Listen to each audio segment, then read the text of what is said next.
Hello and welcome to the next part of the ARCHLine.XP architectural tutorial. My name is Zoltán. Last time we looked at how to create a documentation like the one you see on the screen. So we discussed how to get sections, elevations, and how to publish them onto plot layouts. And before that, we dealt with how to build up the project itself. Now, at this point, you should already have the plot layout, sections, elevations in your project file. If you don't, you can always download the latest version of this educational content from the website. Link is in the description. Now, let's discuss what we are going to do today. Today's class is all about creating the surrounding of the building. We are going to look at how to create conceptual buildings around your model and how to bring in content from external libraries, from colleagues and from online libraries. So let's get going. So like I said, the stage where we are now is this. And we have a couple of views here which we might not need for the rest of our class. So if you don't want something to be opened up here, all you have to do is just hit the X. So what we need is we need the 3D, which is here, and we need the 2D, which is over here. So I'm going to put the 2D, let's just activate it, put it into focus. And I'm going to close everything with the X apart from the 3D. So if you close something, of course you're not losing it, but instead the closed tabs are getting into this red folder. So you can retrieve this information later on, but we just don't need it. One huge advantage of closing everything that you don't need is that then the software is not going to, yes, I'm going to close that. The software is not going to keep on refreshing it when some change happens on your model, and that saves some computing power. So I'm just going to hit this window to reorganize my drawing area. Now, what we need is a surrounding. We need to somehow show the rest of this building because it's not a big secret that this building is only part of a larger complex. So there are 3 additional buildings next to this, which let's imagine that my colleague is working on it. I don't have access to that information yet. And until I do, I need to somehow show that there are buildings over there. So I'm going to use a conceptual model to show the full building mass. Now, we can draw that from the 2D. Let's highlight the 2D. And before I do, I need to not get rid of, but hide the elements that I don't need. What are these elements? I don't need the dimensions, I don't need the schedules. So what I do, I'm going to go to the layer walk tool, and here I can just hit the control button and deselect the things that I do not need. And whenever you select something or deselect something, you see on the screen exactly what is happening. So I know that I don't need the dimensions, so all the dimensions I don't need. And also I do not need the text tab. There were some items that I put onto a text layer. I don't need that. Rest of the things, I think it's fine. But if I find something that I don't need, I'm just going to select that too. So, okay, double click to put this back into focus. So where I'm going to work is this area over here. And the tool is under Building, Masses, Conceptual Building Model. Now you see on the preview that this is what we're actually trying to achieve, have the rest of the building attached to our existing drawing. So clicking on conceptual building model, I'm in an editing mode where I can track the contour of the building. So that's what we do. We pick the first point, which is going to be here, and start dragging the mouse to the east. And we need to type in the value, which this time it's going to be 21 meters. You have 2 choices here. You either can type out that it should be 21,000 millimeters because we are working in millimeters. But if you want to work in meters now, you can just put M at the end, and that would give you the actual dimension in meters. So that's just an extra thing to know. And I'm going to snap my building to this point over here. So I'm going to hold the Shift key and snap to this point over here and snap over there. And then with an Enter, I can accept this sort of like a cube thing. Now, how do we turn this cube into something building-like? Because we need something with a pitched roof. So there are certain values you can define here to make sure that this would look like a building. Let's start with value A. Now, value A is going to be the roof pitch. Now, I know that all the roofs are 25 degrees, but this roof pitch is calculated from the other way, so we have to deduct 25 from 90 degrees, so the result would be 65 degrees. So I'm just going to say I need this to be 65 degrees and want to apply this to all sides. Now when I do, I see that this sort of cube is now taking shape. But there are still a few things with it which I need to take care of. The B value is sort of like the vertical elevation of the building, which is this part. So if I want this cube to look similar to this one, then I need to type in the value, which is 6,500 millimeters for all sides, of course. And the E value would be the total height of the building, which would be only 10 meters. So I'm just going to override this and make sure it's 10 meters for all sides. Now this is fine and it's taking shape nicely, but there's one thing which is not okay, and that's namely this pitch over here. So I need to make sure that this pitch is like a 0 value, so it goes all the way up vertically. How do I do that? You see on this preview that you can navigate between the sides, so let's just navigate to the side what I want to change and say that this is 0 degrees, but only for this side. So if you do that, you get a shape like this. Another thing, if you later on, of course, you can fine-tune the shape, but if you want to fine-tune the appearance, you can do that here. So you can go in wireframe, you can go in hidden lines. So I'm just going to keep it hidden line, and let's hit OK. And now the building part would appear like so. So this way, you can just very easily highlight or sort of show conceptual buildings next to your actual building. Now, if you want, you can also click on it and move it a bit downwards, because I think this part of the building is about 100 millimeters down from the rest of the building. So let's just hit the blue marker, try to move it downwards and type in, I think it should be maybe 200 millimeters would be better. You might not need to do that. Oh, sorry, I was moving it upwards. So let's just move downwards and let's just undo this thing what I did. Highlight it, move downwards and type in 200 millimeters. There you go. So now it looks a bit better. So this is one way to sort of signify and show elements which are next to your model. Later on, we are going to detail it a bit further to actually look like a building, but until we do, this conceptual model would serve the purpose just right. One good practice is to make sure that all your content is organized on layers. Now, we learned that before in ARCHLine you have layers, and if you have content on it, you can turn on and off their visibility and you can handle them better. It's going to be the same thing with this conceptual building model. So we need to create a new layer for it onto which we can place it, so that later on when you don't need it, you can just turn it off or remove it from the drawing. So what we need to do is that we have to create a new layer. Make sure that you have the 2D selected, and then you go into the layer manager, not to be confused with the layer walk. The layer walk is just a short jump list of the layers that you have available, but the layer manager is where you can actually go into more details. Now, don't get shocked because of all these layers. These are all the layers available, but if you want to filter down to the ones that you actually use, then you can just go to use layers, and then you see the layers that actually have content on themselves. So going back to all layers, you can create a new layer, but it's important that if you want to create a new layer, you have to be in the all layers.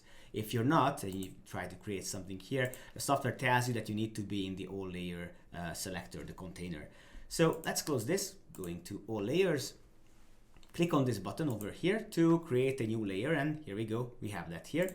Double click on it to rename it, and the name would be conceptual building model, like that. Now, it's okay, it's created, so let's just hit OK. How do we add or move an element from its current layer to a new layer? We already know that, but let's just revisit this issue. So let's click on the element, and you see that this element, this conceptual building model, is currently occupying another layer. It's the interior layer. So let's just find the one that we actually need, this conceptual building model. Let's click that, and from now on, this object is going to be on the conceptual building model layer. Now, one thing we could also do is that if we want to change the appearance of this object, then because, for example, sometimes you want to show certain things on a less strong color. For example, here in the 2D, you see that this building is currently indicated with a very strong line weight, but we want to change it to something less less visible. So we just click on the under the layer settings, the color of the element, and we're just going to click on something a bit grayish. So this way you can indicate that this building is there, but it's just a conceptual draft, not to be taken out of context, not to be thought about it as it's an actual building. So this is how you try how to create new layers and how to move your drawing content onto these layers. In this segment, we are going to investigate how to keep on going with the creation of the environment around our building. Now, of course, we could use the tools under the building menu of the walls, the slabs, to create the pavements, the walls, the fences around the building. But if you are working on a project of this size, more often than not, you're not working alone, you are working together with other professionals, city planners, civil engineers, etc. So in this segment, we are going to investigate how to bring in data that others have created. Now for this, of course, there are tools. It's under the file menu. You could use teamwork, and in this scenario, you can work on the same project. More of you can work on the same project at the same time. But instead of doing that, we imagine the following scenario. Let's assume that you work in a team of 3. You are responsible for this building. There's another colleague of yours who's a city planner who's going to give you the surrounding, the terrain, the building around your model. And there's a third colleague who's going to give you the neighboring buildings, the ones here. Now, what we do is that we are first going to change the phase of our building. We are going to change it to new construction because actually that's what we are working towards, to have a new version of this project. And then we do that, we see that the changes that we have implemented before a couple of lessons ago are already taking effect. One thing we agreed on with the other professionals is that we are going to work on 4 levels. So there's going to be a dedicated floor for the surrounding drawings. So we are going to click here and we're going to name that surrounding, etc. Okay, so let's hit OK, and then we are going to bring in the drawings. Now, of course, you can import that, or you can just go to File and you can go to Link. Now, one huge advantage of using linking is that if the original plan changes what you have imported, then the links can be updated. If you would just import it, then you wouldn't have this kind of syncing ability, but in this scenario you would. So instead of bringing in a DWG, we are going to work based on a project. So we click Link Project, and we are going to find the project on my hard drive. So what we did is that I got the files from my colleagues and I saved them to my hard drive. So I'm going to go to the folder from Julian, who created us the surroundings. So we just click on it, and instead of just hitting OK or open, we first need to check the preview to see what we have here. So yes, this is what I actually need. So let's hit open. Now the software asks me if I want to import this drawing on a separate origin, or if you want to use the same origin as before. But since it worked based on the same DWG drawing, we are going to keep the origin and hit OK. Now, when I do that, seemingly like nothing happened. But if I go down to the surrounding floor, then I see that there's a lot going on. So sometimes you need to manually update the 3D, and this is a case like that too. So if I update the 3D, then I see that, let's just navigate there, that I have all the surrounding here. So these are things which are only referred from the original file. So you are not able to edit them, but you are able to see them. So you can refer these elements from your project. So whatever others have created, in this case, City Planner gave us this file, you're able to bring that into your project. All right, so let's continue with colleague number 2.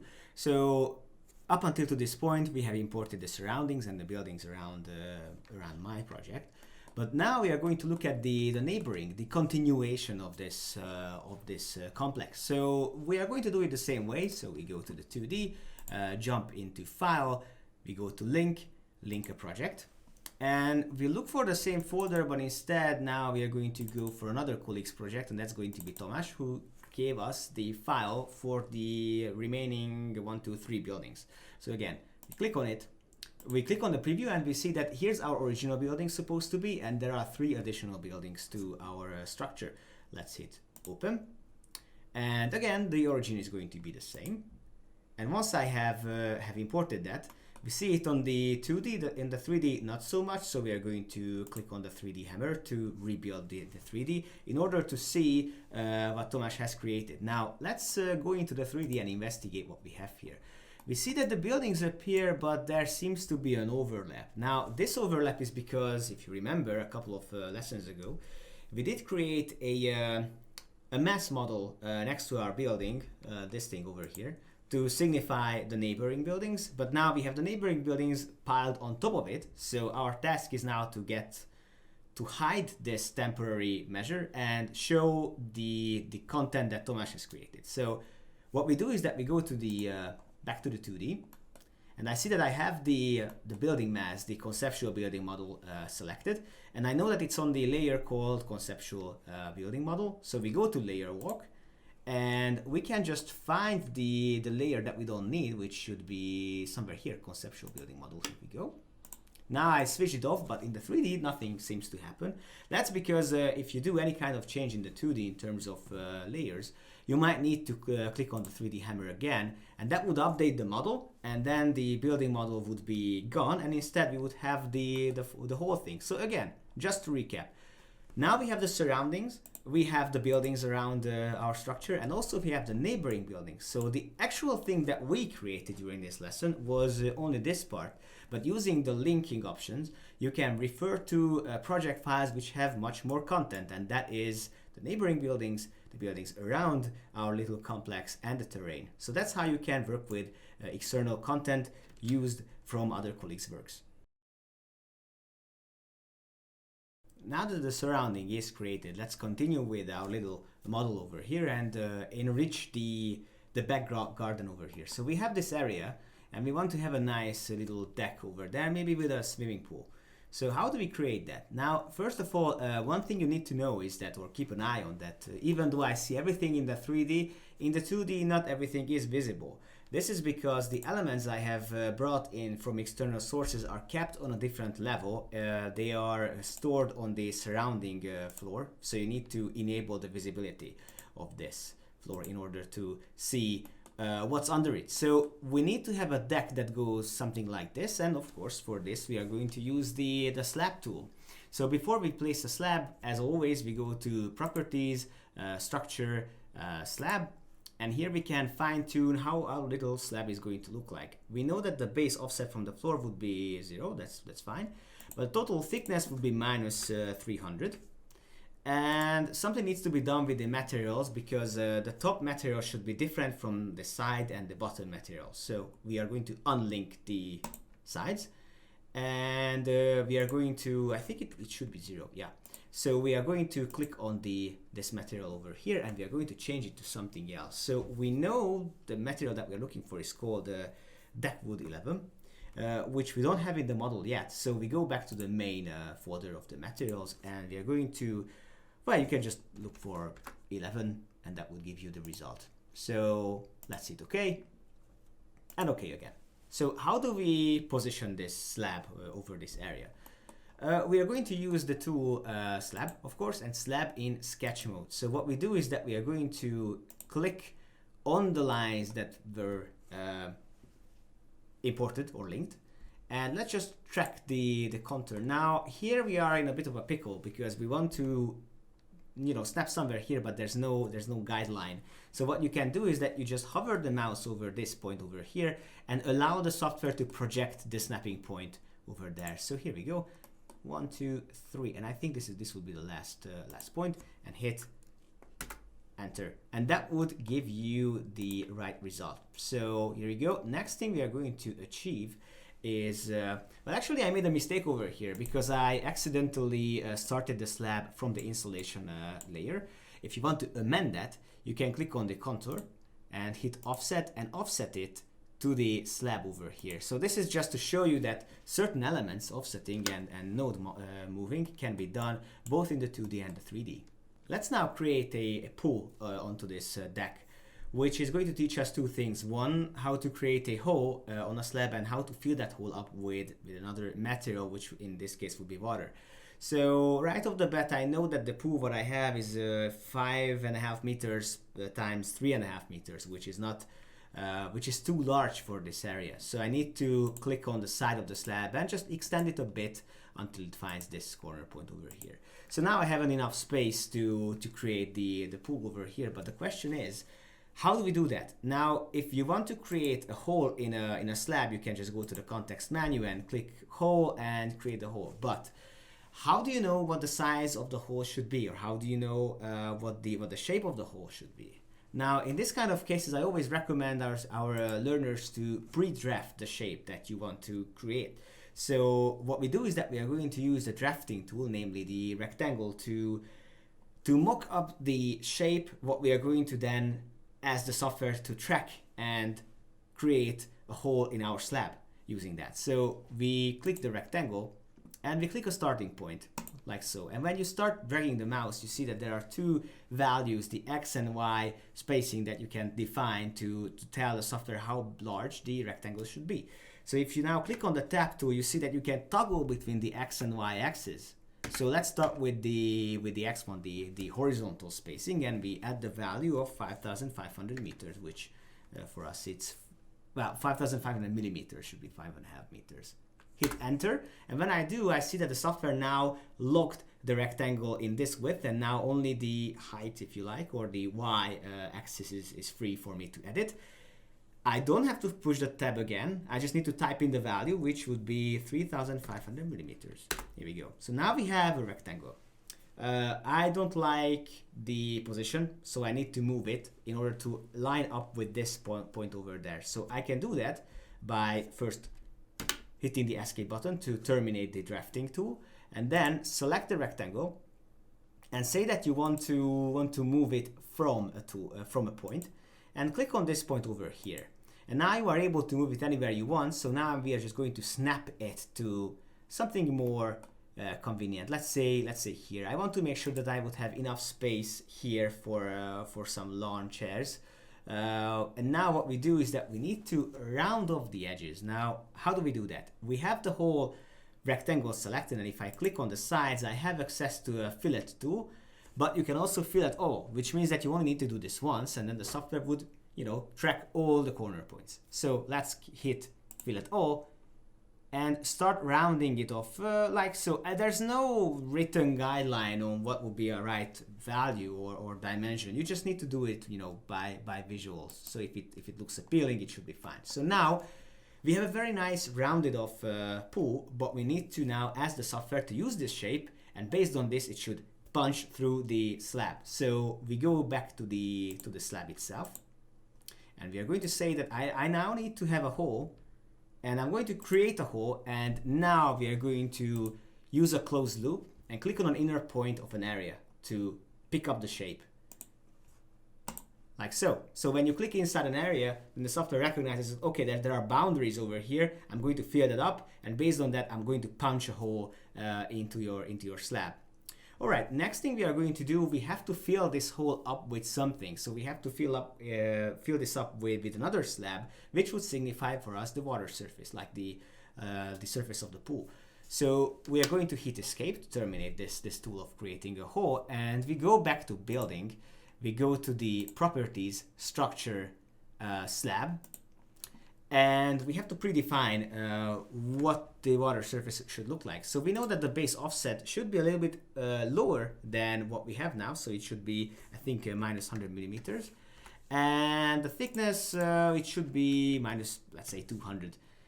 And again, we have to check the top material and change it to something else. Now, in our software, there are water materials, which would be very relevant later on when we start working on visual design. But for now, we're just going to type in water and find something. I think this water_1 would be fine. So let's just hit OK. Hit OK again. Now, nothing is created yet because now we just predefined how the slab should look like. So we are now going to the slab tool, and now it would be time to create the slab itself to fill this hole up. Just a short detour here. So when you want to create something to cover up a hole, of course you have more than one ways to do it. So you could of course go to slab, and you can manually track the hole. This is what you would use if you don't want the software to exactly cover up the hole, maybe have some offset, have some intrusion or extrusions. But if you want the software to exactly fill up that hole, then you have to click on slab in sketch mode and click on closed loop. So unless you do, you would have to track it manually, which you can do, of course. But the easiest and fastest way is to click on closed loop and click on the surface, and then the software nicely just fills the whole thing up with a semi-transparent surface, which would later look very good in the visual. So now we have a very nice convenient deck, and we are going to go on to filling it up with some external furniture, some lounge chairs, maybe some other elements which we are going to bring in from external sources again. Let's now populate this deck with some deck furniture, some other elements. So what we do is that we could do most things out of the 2D or 3D. For now, we are going to use the 3D for these purposes. So first, we are going to start with the parasol. It's 1 billion degrees outside, so we need to have some nice shades next to this pool. So we go to Interior, Sub-Furnishing, and we are going to click on Parasol. In which case, you can just see that when you move something around in 3D, the software would automatically find the surfaces and try to snap the parasol to that. So we are going to put one parasol here. Obviously the position is not good, so if you select the element, you can just click on this movement marker and you can move it somewhere else. But these are the things that would be more convenient to do in the 3D. So we are going to, or the 2D, sorry. So we are going to just jump into the 2D, and we are going to move the parasol any way you want, and by clicking on the movement marker you can just move it right here. So this way you can easily create an element from your own object library. Now, just to recap, ARCHLine does have a lot of objects in its own library, so you can add chairs and tables and other furniture pieces. You can add sub-furnishing and other elements, even brise-soleil and other things. But obviously the content that we can ship with the software is limited, because we don't want to give you a large software with hundreds of gigabytes. So instead, we urge you that if you don't find something in the software that you're looking for, you can reach out to external sources, namely, for example, to the 3D Warehouse, which is the largest user-built community of objects, models that other designers like yourself are creating, and they are giving it away for free to share with others. So let's see what we can find in this library to populate the area over here. We are looking for some deck chairs now. So let's click on the 3D Warehouse, and you can either use the direct download function, which would open up a 3D Warehouse window from ARCHLine, and then you can just grab in things you want, or you can just open up it in a separate browser, but we are going to go with direct download. When you do, the 3D Warehouse window would open, and it's very important that you need to be logged in. So you need to have an account registered with Trimble, which is the owner of the 3D Warehouse. And once you do, you can look for and you can download elements. So let's look for something here. I know that the maker of this, of the original name of this element I'm looking for, is a German name, so we are going to just look for that. And there are several options or containers here. You can go for products, or you can go for models. Usually models contains more elements, and here's the thing that we're looking for. So let's select the item that we need to download, and when you hit download, you have several options, and you need to choose the same SketchUp version as is the version for ARCHLine. So now I'm working on ARCHLine 2021, which means that I need to use the model called SketchUp 2021 model. So let's hit that. And when you do, the software starts to download the element, and it asks you, do you already have that? Do you want to overwrite it? Now, I already have that because obviously I tried to do this before I did this recording. So I'm just going to hit OK. And now I'm able to position the element in the 2D or 3D. So I'm just going to position it in the 3D for now. And let's just terminate the tool to see what kind of options I have here. So now I have the deck chair over here. So I need to move it and rotate it. So I'm just going to click on the movement marker, move it, let's say here, and rotate it to face the pool, like so.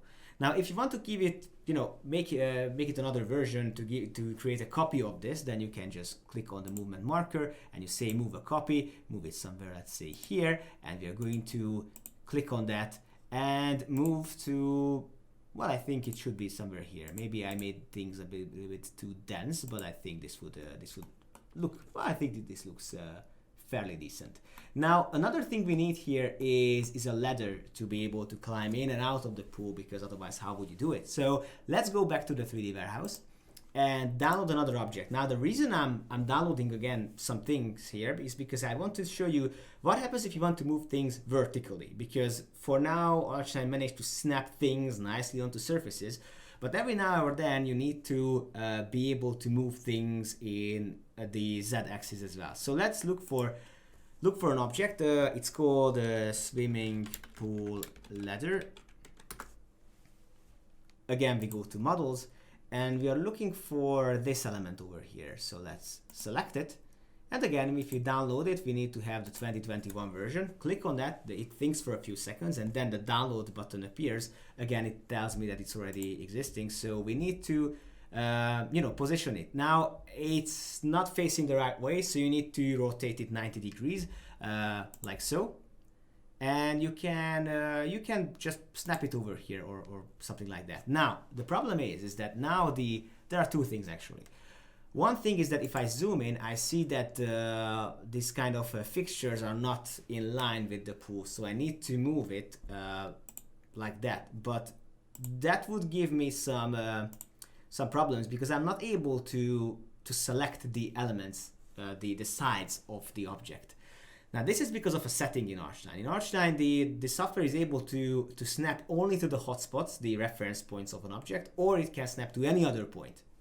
It's your choice. But if you want to turn the software from the reference point setting to another setting, in which case you can snap to anything, you need to go to the settings, like so, and go to snap and grid. And here you need to find the setting, find the reference points for objects, columns, beams only. So if this thing is checked in, it means that you can only snap to the reference points. So I'm just going to disable this setting. Let's hit close. Yeah, I think I just accidentally reinstated my dimensional lines, which you can easily turn off using the layer walk. So now going back to this ladder over here, let's click on the movement marker, say move from, and now you would be able to snap to anything you want. So let's just hit this point and snap it. I think it should be somewhere around here. All right, so this one is okay, but one thing what is still not okay is the height value of this ladder, which you can override by clicking on this axis and just move it anywhere you want. Or in a similar fashion, you can just click the. I just deliberately moved it like so. So there's still a gap. So if you want to like move it or elevate it in a way that it highlights things, then you can just click on this point over here and find the reference point. So now we are going to move the mouse cursor to find the edge of the pool, like so. And now you can be 100% sure that this ladder is not only looking the part, but it's actually geometrically accurate, so it's snapped to the right place. So now I have a nice parasol over there, I have some lawn chairs, and I have the ladder, so I can make sure that I can get in and out of the pool. So this is how you can import things from external libraries. Of course, you can import objects using the file import option, so you can use that. You can do that too. We have several file formats that we support. 3D Warehouse is the biggest one in terms of external libraries that we recommend, but we also have other libraries. We have the Cadenas library, BIM objects, so use whichever is the best for your purposes.